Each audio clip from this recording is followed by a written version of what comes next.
sa Gabanon Elementary School, Official Government of Cebu. Nahimo ng pamilyar kanato kining tingog matag adunay dagkong kalihukan hasubay sa kasaulugan sa Sinulog.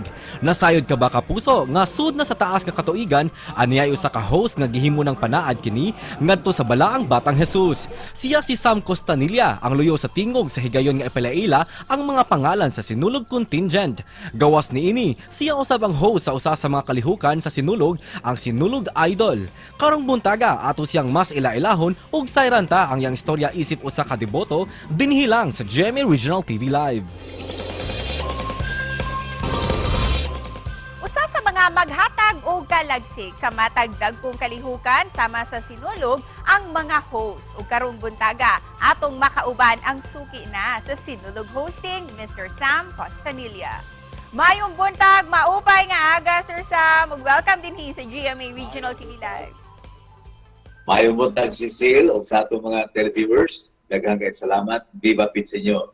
Viva Pit Senyor, Sir Sam. Usa na gayud ka sa nailang mga host dinhi sa Sugbo. Ilabi na sa mga dagkong kalihukan sama sa Sinulog. Can you take us back, Sir Sam, sa imong labing unang hosting atol sa Sinulog? Yeah, niadtong 1988 kay nagsugod man ni ang Sinulog 1980. 8 years after pagsugod, kay lain pa man tong host sa nanglabay ng 8 ka tuig.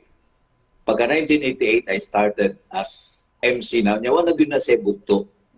Wala gyud na siya bukto sa ato pa kung atong totalon karon 35 years na ko as host. Matawag na itong perpetual MC sa Sinulog Grand Parade and Ritual Showdown. Para sa Sinulog, Sir Sam, unsa pa ang mga dagkong kalihukan dinhi sa Sugbo nga na-host na usab nimo? Yes, naatay ika-14 na kong tuig karon 2023 as host. Wag na bukto sa Sinulog Idol. And dungan sa Sinulog Ritual Showdown, ang ako sad nga pag-host sa Cebu Popular Music Festival nga nagsugod ko nining 1988 gihapon. So 35 years na sad ko sa pagka-host nining Cebu Pop Music Festival. Sir Sam, sa wala pa ka nag-hosting, sir, unsay trabaho nimo kaniadto? Ug unsa po'y nakapaingganyo nimo niining hosting? Actually, good, I started out in media, in radio as a voice talent, dramaturgo ko. Dramaturgo ko sa usa ka radio station. In 1978, may pagsugod na ako as drama talent.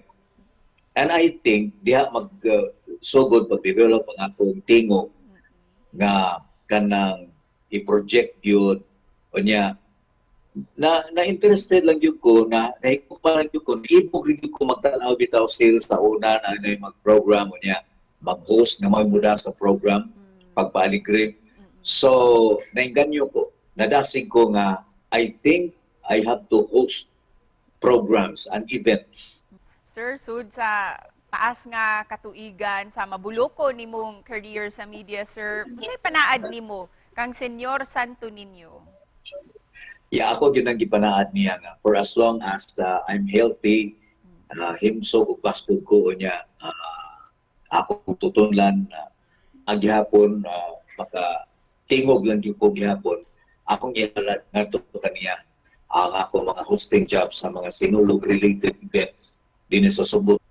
Ikaw ba, Sir Sam, doon na ba kay mga milagrosong kasinatian nga gasa gikan ni Senyor Santo Niño? Well, adunay mga pipila ka mga kanang mga personal nga mga hangyo nga tuniya o niya dili hinuon diha dayon matubag. But eventually, mahimo man matubag man niya kay bawo man ko nga mao na to ang kining iyang gihatag or tubag sa akong gihangyo niya for the past weeks or for the past months. Siguro na ba? Di ginuntang ka-expect nga diha yung seal, no? Nga matubag siya. But basta kinasing-kasing lang imong pag-ampo ngadto sa balaang bata, iya gyud nga ihatag. Pero Sir Sam, para Yes. kanimo, unsay maingon nimo nga most memorable gayud nga kasinatian sa pag-host nimo sa Sinulog? Most memorable kadtong gisurprise ko duaw sa kasugod kayo nga higala nga wa na magparamdam so sa pila ka tuig. Ito siya ba? And he was so close to me. We're like brothers. Unya, ako din di pangalian to ba ko nga mayon ta nga bisag makadungog lang siya sa kay live streaming man lagi ta. Ang sinulog mabati man makita man sa tipo kalibutan ko mayon ta kadungog siya kadire message lang siya nga I'm listening. Then malipay na ko, I will acknowledge him, yun na. And you know what? Anak yung adlaw sa pagrena na kupot sa microphone dito sa Biliana Pamanton itong Higayuna. Dahil may dagpi sa akong abaga. And this guy, was it? Siya, diha yun. In person, without informing me, kaya iya dahil kong gisurprise ko no. Karong buntaga, Sir Sam, pwede ba may mangayo og pasample gikan kanimo sa pag-introduce og contingent? O karon kay Sunan ato makita ang paghidangat na sa contingent gikan sa Karkar ang Kabkaban Festival. Ang ilang entry alang sa free interpretation category. Aniya atong tanawon. Perfect! Thank you sa pasample, Sir Sam. And with that, unsay tambag nimo sa mga buot sudlon ning kalibutan sa hosting, Sir Sam?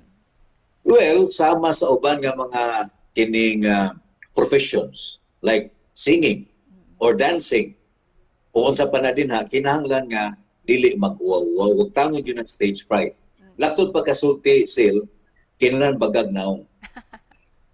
And you should be gutsy. Kinahanglan nga ingnon ta naagyon ang guts nimo. And thank you sa mga tips nga imong gihatag, Sir Sam. Ug isip pa na pos, unsay mensahe nimo para sa ato ang mga kapuso nga nagtan-aw karong buntaga? Sa tanan nga mga kapuso, magampo ta kanunay nga unta pinaagi sa giya o panalangin sa atong balaang bata kanunay nga magbalinaw ang palibot atong kahimtang himsog ug baskog tanan kanunay. Viva Pit Senyor!